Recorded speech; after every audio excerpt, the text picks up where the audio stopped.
저는 사실 야구 선수가 꿈이었고 메이저리그 갔다 왔던 추신수 선수나 괜찮다. 그래도 너 여기까지 잘 왔다.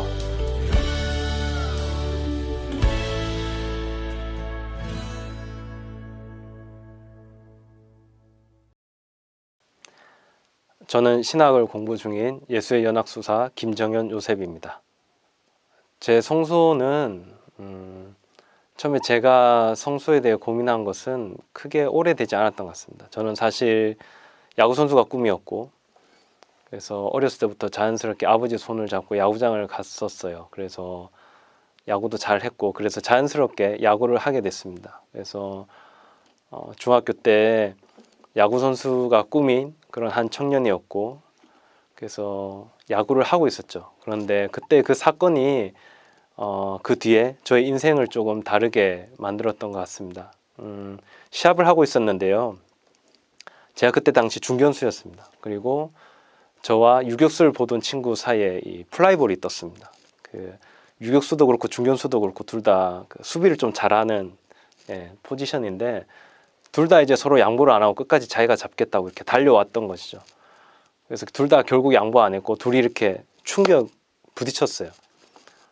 그래서 그 친구는 한 5분 정도 그라운드에 계속 누워 있었고 숨을 제대로 못 쉬었죠. 그래서 저는 이제 계속 그 친구 걱정에 염려하고 있었는데 시합이 끝나고 이제 집에 가는데 제 다리에 이제 문제가 생긴 것을 그때 느꼈습니다. 내리막길을 내려가는데 제대로 걷지를 못하겠더라고요. 그래서 그 다음날 병원을 갔고 역시나 이제 불길한 예감은 맞아 떨어진 것이죠. 그래서 몇 개월 동안 시합도 못 뛰고 계속 재활을 했습니다.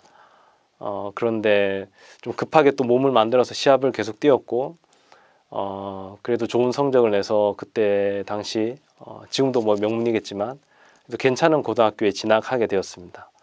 뭐 1년 선배로 이렇게 이야기하면 뭐 메이저리그 갔다 왔던 추신수 선수나 뭐 이대호 선수, 뭐 최태인 선수 같은 그런 유명한 선배들이 있었죠. 그런데 고등학교 가서 제 마음대로 그렇게 안 됐던 것 같아요. 야구를 하다가 또 무리를 하게 됐고 또 이렇게 부상을 당하게 됐습니다. 그래서 부모님과 고민 끝에 야구를 그만두게 되었습니다. 그만둔다는 게 저에게는 꿈을 잃어버린 사건이었어요. 그래서 그 뒤의 시간들을 돌이켜보면 꿈을 잃고 계속 방황하며 지냈던 것 같아요. 어느 하나에 마음을 못 붙이고 그래서 고등학교 졸업하고 보니까 친구들은 다 좋은 대학교, 명문 대학교에 진학을 하고 그리고 나머지 친구들은 프로에 지명을 받아서 갔더라고요. 저희 고등학교가 성적이 좋았기 때문에. 그런데 저는 되게 초라해 보였던 것 같아요. 그래서 한국을 도피하고 싶었습니다. 야구를 보기 싫었고 그래서 뉴질랜드에 갔었는데 거기서도 제 뜻대로 안 되더라고요. 농장에 가서 이렇게 일을 했는데 그 농장의 일이 너무 힘들었습니다. 뉴질랜드에 있는 동안 관광도 제대로 못하고 거의 거기 불법 체류자 일꾼들이랑 거의 그냥 농장 일만 하고 이렇게 돌아왔습니다. 그렇게 돌아와서 매일 방황하는 저를 보니까 부모님도 편치 않으셨겠죠. 그래서 너도 좀 새로운 출발을 해봐라 이런 생각에 부모님께서 없는 살림에 그 누나가 공부하고 있는 미국으로 저도 보내주셨습니다. 그래서 그때 제 마음은 미국 가서 이제 마음 잡고 다시 살아보겠다라는 생각으로 갔는데 그 한인 성당에 갔었습니다. 그런데 미사를 드리고 조용히 빠져나가겠다 생각하고 조용히 돌아가는데 그 예쁜 자매님들이 이렇게 성소 모임 들어오라고 하셔서 그 거절을 못 뿌리치고 성소 모임을 들어갔죠. 그런데 성소 모임을 하면서 제 안에 수도자로 살고 싶은 마음들이 계속 들어오는 거예요. 그런데 그때 제가 가진 생각은 내가 지금 현실을 도피하고 싶어서 그런 것 아닐까라는 생각이 컸습니다. 그래서 주님의 부르심이라고 생각하기보다는 그래서 좀 계속 밀어냈죠. 그러던 와중에 탈출기 연수를 갔는데요. 광야 체험을 LA에 있는 데스밸리에 가서 했습니다. 그때 미사를 드렸던 것이 생각나요. 이렇게 사막에서 미사를 드리는데 해가 지는 그 시간대 미사를 드렸거든요. 그러니까 상상해 보세요. 얼마나 아름다웠겠어요. 그런데 그때 제 마음이 또 어떤 사제나 수도자로 살고 싶은 그런 마음이 또 드는 거예요. 그래서 고민을 많이 했고 계속 이런 마음이 든다면 내가 다른 것도 제대로 할 수 없겠다라는 생각이 들어서 한국을 들어왔습니다. 그래서 좀 식별을 해보고 싶었어요. 그래서 여기저기 찾아갔는데 그렇게 매력적인 곳이 없었습니다. 마치 아주 한 치수 작은 와이셔츠를 목 끝까지 잠근 듯한 그런 답답함이 좀 저에게 있었던 것 같아요. 그래서 그냥 다시 대학 복학하고 살았습니다. 그러다가 어느 순간 제 안에 그런 공허함이 너무 커지더라고요.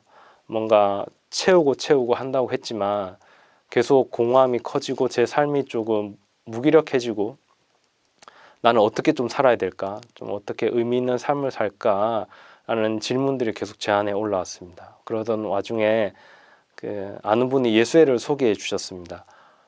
예수회를 입회하겠다 이런 마음은 하나도 없었고요. 그냥 이런 공허함들, 이런 답답한 마음을 좀 위로받고자 예수회 모임에 나오게 되었습니다. 첫 모임은 알로시오 성인 축일 날이었습니다. 그래서 첫 모임을 왔는데 예수원들이 아주 많이 모여 있었던 것으로 기억납니다. 70명 넘게 이렇게 와 있었거든요. 그 만남이 저에게는 굉장히 의미가 있었던 것 같아요.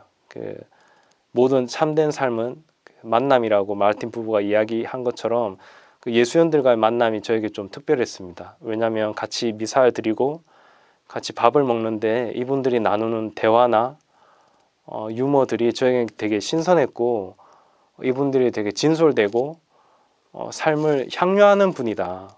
되게 세상의 아름다움들, 세상의 즐거움들, 그리고 세상의 아픔들까지도 함께 하는 분들이라는 생각이 들었고 그 밑에 이분들의 그 자유로움이 저에게 느껴졌어요. 그래서 나도 좀 자유롭고 싶다는 생각이 많이 들었고 그래서 모임 끝나고 돌아가는 그 길 내내 만남의 여운이 계속 저에게 있었습니다. 그리고 나서 그래 다음 모임도 한번 나가보자 라는 생각이 들었고 다음 모임은 피정이더라고요. 그래서 피정에 참가하게 되었습니다. 피정에 와서 좀 특별했던 것은 대침묵 피정이었습니다. 그전에는 항상 강의 피정과 그리고 뭐 아침부터 저녁까지 이렇게 바쁜 일정 속에서 지내는 피정을 해봤는데 침묵 피정은 처음 해보게 되었습니다. 그런데 신부님께서 항상 침묵을 지키고 대신에 진솔하게 기도 안에서 예수님과 나누라고 이렇게 초대를 해주시더라고요. 그런데 예수님을 만난다는 것, 기도 안에서 그분과 뭔가 나눈다는 게 저에게는 굉장히 두려웠습니다. 왜냐하면 제가 합당하지 않다라고 생각했던 것 같아요. 뭔가 아주 성실되게 산 것도 아니고 뭔가 거룩한 사람도 아니라고 생각했기 때문에 두려웠지만 좀 용기를 계속 냈던 것 같아요. 시부님께서도 계속 지지를 해주시고 그래서 어느 날 저녁에 한 기도가 생각나는데 저녁에 요한 묵시록 기도 안내였습니다. 기도를 하는데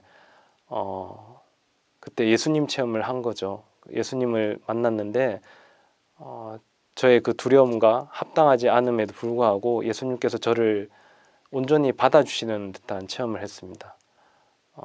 요한 묵시록에 보면 문을 열어드리는 장면이 나오잖아요. 그래서 제가 문을 열어드렸는데 예수님께서 저를 이렇게 꽉 안아주시는 거예요. 그렇게 그냥 기도를 계속 했습니다. 그분과 저 사이에 어떤 대화도 없었고 계속 침묵이 흘렀지만 예수님께서 마치 저는 제가 합당하다고 생각하지 않고 있고 제 삶이 되게 잘못되었다고 생각했는데 그분은 저에게 괜찮다. 그래도 너 여기까지 잘 왔다. 라고 이렇게 위로해 주시는 것 같았어요. 그래서 그 기도하면서 많이 울었던 것 같아요. 그리고 야구 선수라는 꿈이 좌절됐지만 이제는 거기에 미련을 두지 않고 새롭게 또 여정을 시작하고 출발할 수 있는 계기가 되었던 것 같습니다. 그래서 저에게 회심의 계기는 새롭게 출발할 수 있는 힘을 주는 것이 아닌가 그런 생각이 듭니다.